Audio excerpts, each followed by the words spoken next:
Across cultures, there are certain qualities or aspects that are very similar in the things that we enjoy doing as people. For example, music is something that's common throughout the world, and so there are common things you can bond over, but still have maybe your individual aspect in that.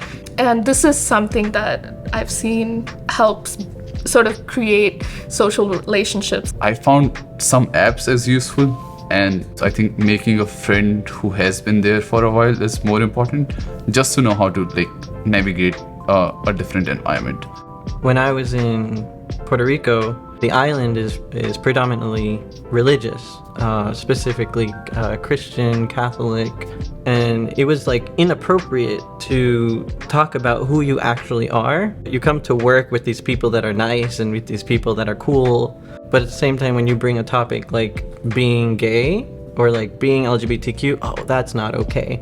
Personal disclosure is something you want to hold off on in Puerto Rico. And then here in the US, I've noticed that you also want to hold off on that depending where you are in terms of city context versus rural context.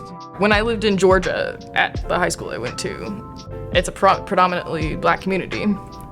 And so then, when I moved from Georgia to the Midwest, I was like, what is this place? I've heard of a lot of people having a lot of culture shock when they come to just Purdue. So I would imagine the culture shock of going to an entirely different country would be a little more dramatic. When I traveled internationally, the biggest change I faced was the language barrier. Communicating with someone else who does not share the same language is the biggest trick. Growing up in Toronto, we used a lot of slang as teenagers, youth. And so when I moved to Houston, I would continue using my slang, not realizing that other people did not understand me at all. And I think after a year or two, I sort of phased out of using slang, but it was so into the way I spoke. When you say you're gonna go somewhere or go to a party, you would say reach the jam. Reach would be going somewhere, you're gonna go there, reach for it.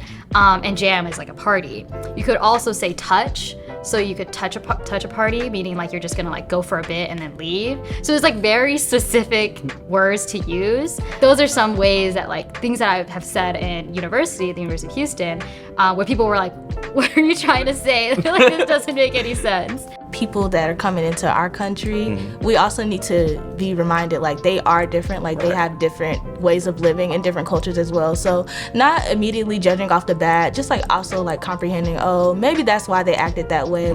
Maybe they weren't coming off rude, that's just they're more straightforward, they're more direct with what they have to say, and they don't sugarcoat things in different cultures. If I'm in a place and somebody comes into my home, I have to have the expectation that they're not used to my rules or regulations, so there might be some differences. And then also, if I'm going to someone else, I would also expect them to have that same level of understanding with me, understanding that I may not necessarily be up to par with what they're doing, but I'm gonna make that attempt.